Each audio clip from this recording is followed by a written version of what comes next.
राज्यसभा और लोकसभा में पिछले 15 दिनों से जबरदस्त विरोध प्रदर्शन देखने को मिल रहा था। विपक्ष की तरफ से हंगामा किया जा रहा था, लेकिन आज लोकसभा में प्रियंका गांधी का जबरदस्त भाषण देखने को मिला।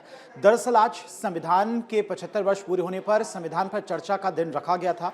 विपक्षी दल इसमें भी शामिल हुए। वहीं राज्यसभा की बात करें तो राज्यसभा में आज भी काफी ज्यादा सदन के अंदर हंगामा हुआ और राज्यसभा को मंडे तक 11 बजे तक के लिए स्थगित कर दिया गया है।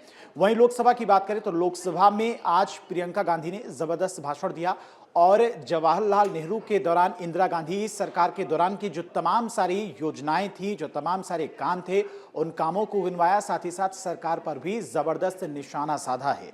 जिस तरह से लगातार बीजेपी सरकार के द्वारा नेहरू का नाम लेकर तमाम सारी योजनाओं के बारे में बताया जाता था, निशाना साधा जाता था कांग्रेस सरकार पर और कांग्रेस के नेताओं पर, उसको लेकर प्रियंका गांधी ने आज जबरदस्त पलटवार किया कि उन्होंने सरकार से सीधा सीधा पूछा कि नेहरू जी के बारे में ही आप बात करते रहेंगे या फिर अपने कार्यकाल की भी बात करेंगे। नेहरू जी का जो कार्यकाल था वो बीत गया, लेकिन आप सत्ता में हैं, आप सरकार में हैं, आपके द्वारा कितना काम किया गया, कितने लोगों को रोजगार दिया गया, कितनी महंगाई कम की गई, कौन सी परियोजनाएं चलाई गई, उन बातों का आप जिक्र करिए। अपने कार्यकाल में आपने कौन कौन से बड़े काम किए हैं।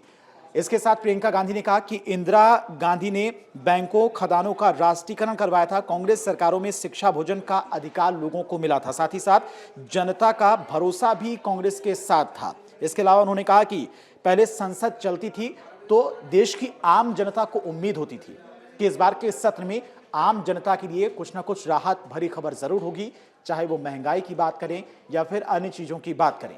लेकिन अब सदन जो चलती है उसमें हंगामा होता रहता है, पूरा सत्र हंगामे की भेंट चढ़ जाता है, कोई चर्चा नहीं होती है और जो देश की जनता है उसके लिए सरकार कोई काम नहीं कर रही है। महंगाई अपनी चरम सीमा पर है, बेरोजगारी देश में अपनी चरम सीमा पर है, लोगों को रोजगार नहीं मिल रहा है। इस पर सरकार चर्चा करने से भागती है और जिस तरह से लगातार जिन मुद्दों को विपक्ष के द्वारा सदन में उठाया जा रहा है, उन मुद्दों से भी ध्यान भटकाने की कोशिश बीजेपी सरकार के द्वारा की जाती है। चाहे संभल हिंसा की बात करें या फिर उन्नाव में जो हुआ, इन तमाम घटनाओं का जिक्र भी प्रियंका गांधी ने किया। साथ ही साथ अखिलेश यादव भी चूंकि सदन में मौजूद थे, अखिलेश यादव ने भी रही बची कुची कसर जो थी वो अखिलेश यादव ने पूरी कर दी। अखिलेश यादव ने भी जबरदस्त तरीके से बीजेपी पर निशाना साधा है। उन्होंने कहा कि इस वक्त बेरोजगारी अपनी चरम सीमा पर है और महंगाई इस वक्त देश में बढ़ी हुई है, लोगों को रोजगार नहीं मुहैया हो पा रहा है। और अखिलेश यादव ने इसके अलावा कहा कि वो जनता का धन्यवाद करते हैं कि उन्होंने 400 पार का जो नारा बीजेपी का था उसे ध्वस्त कर दिया। जनता का धन्यवाद अखिलेश यादव ने कहा है। इसके अलावा आए दिन पेपर लीक जानबूझकर ऐसा किया जाता है ताकि परीक्षा रद्द की जा सके। अग्निवीर की व्यवस्था पर भी उन्होंने जमकर निशाना साधा। उन्होंने कहा कि अग्निवीर की व्यवस्था में स्वीकार नहीं है।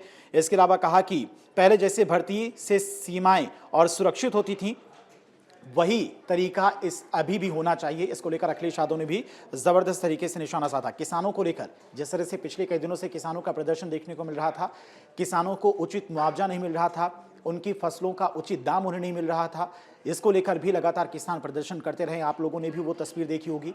किसानों के लिए सरकार कोई काम नहीं कर रही है। हालांकि पिछले कई दिनों से संसद में, चाहे राज्यसभा की बात करें, लोकसभा की बात करें, भारी हंगामा हुआ, लेकिन आज काफी ज्यादा चर्चा हुई है। रक्षा मंत्री राजनाथ सिंह की तरफ से भी सरकार पर जो आरोप लग रहे थे उनका जवाब बेहतरीन ढंग से दिया गया। न्यूज नेशन अब व्हाट्सएप पर खबरों के ताजा अपडेट के लिए न्यूज नेशन के इस क्यूआर कोड को स्कैन करें।